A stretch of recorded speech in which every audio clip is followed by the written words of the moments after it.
So, said you got some time to talk. Do you want to start by introducing yourself? My name is Miguel, and I'm from Rhode Island. Okay, Miguel, Rhode Island neighbor. All right. My name's Brandon. Nice to meet you. Nice to meet you. All right. So, what do you want to talk about? You see the sign. So, what are the benefits of becoming vegan? yeah. So, I guess I'll define veganism because most people think it's a diet, right? So, Yeah. I'm not advocating veganism for health, although there are health benefits, and I could explain those. But veganism is an ideology that rejects the commodification of animals, right? So we don't want to use them, and by use them I mean kill them or abuse them for food, entertainment, clothing, etc., right? So yes, in practice it does affect diet, but it's not just like a get healthy, get fit diet or anything like that. It's an ideology, right? So I guess with that definition, is there anything that you don't align with? No, it makes complete sense, but personally, I'm not a vegan at the moment. Okay. Maybe in the future. But, I guess another question I could go off of, what is the price point, between being vegan and not vegan? Is there a difference? Yeah, great question. So I guess you said you don't disagree with the definition, right? No, but it makes you're complete just not a vegan now, right? Yeah. So, and I guess some of your qualms would be health, and then sounds like price, right? So when it comes to I'll start with the price. When it comes to the pricing, on average, vegan diets are about 30% cheaper. Because, so if we're talking about the most expensive fake meats, that's a little bit different. Obviously, some of those can get pricey. But vegan foods are also whole foods. So potatoes, pasta. Yep. You have fruits and veggies. You have frozen veggies. You have, rice and beans. A whole host of whole foods that, especially when bought in bulk and you cook yourself, is significantly cheaper than meat, right? Go ahead. Oh, yeah, like sources of protein. How do you get your proteins? Rice and beans, chickpeas, lentils. You have whole grains like different cereals, pasta. You have vegan protein alternatives like tofu, tempeh, vegan meats. You also have stuff like vegan protein supplements if you want it, like protein shakes and stuff like that. Oh, they have that. Oh yeah, and they're fantastic. Yeah. So like all the chocolate ones, so those are all the chocolate shakes are vegan and stuff like that. Well, not all of them, but like there are vegan protein shakes. Most of them aren't like dairy products. I'd assume most of them are, like artificial. Well, it depends. So a big one in the fitness field is whey protein. Yeah. Whey protein is from dairy. Yeah. But you can easily replace that with any vegan protein blend. Usually you could get like one protein. So let's say you wanted pea protein or soy protein in a bowl, but most of them are blends and you get them in different flavors. So when I was, I don't take a protein supplement now because I just get it from food, but when I was lifting and needed some extra protein, I had a vegan protein supplement.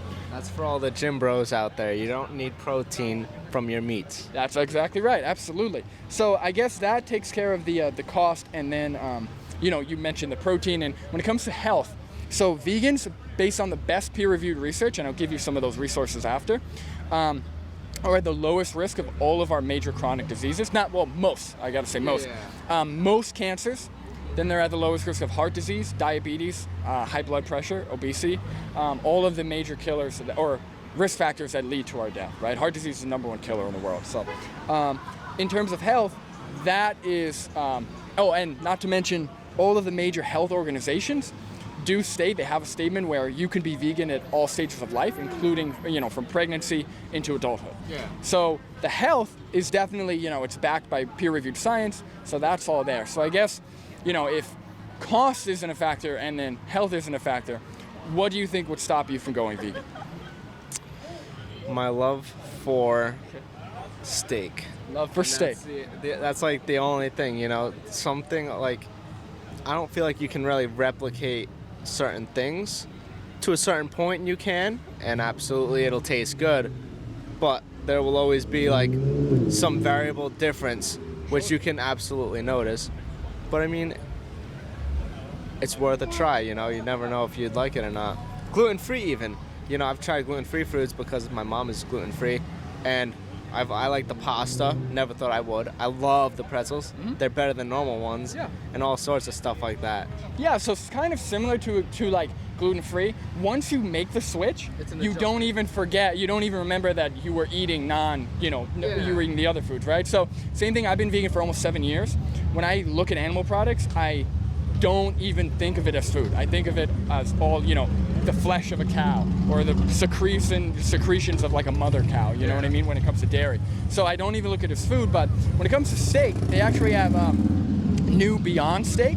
So it's a brand Beyond. It's fantastic, honestly. When it comes to steak, like you said, it's not going to replicate it exactly, but it is going to give you that, like, it's going to crave that steak taste. But I guess to argue the love, would you say that loving something is a justification for a behavior or an action? Yeah, absolutely. I mean, look at your dog, right? Imagine that was a social norm as like a meal, Would you eat your dog? No. But, well, I guess what I'm saying is like that. Yeah, I guess what I'm saying is like you said, well, the only thing that would stop me from going vegan is my love for steak, right? If I love to kick cows in the face, for example, right? Just because I love it doesn't mean it's justified, right? So you could say that about anything. You could say that about hurting humans, hurting other dogs, right? Or other animals. And you brought up a great point with the dog, right? You said that you definitely wouldn't kill and eat your dog, No, right? it's like a cow is also a pet, a chicken's also a pet. Well, they could be, right? We turn dogs into domesticated pets, and we turn cows, chickens, and pigs into domesticated food. All different types of views. It depends on a lot of businesses will take an animal and view it as a product. Right. Whereas a human will view it as a pet, like a normal person. And that's where, that's where the industry is especially bad, because they do everything that animals are used for, even pets, is commodifying them, right? So when you buy a pet from a breeder, right, the only reason why they're breeding those animals is for profit, right? Exactly. They're using that.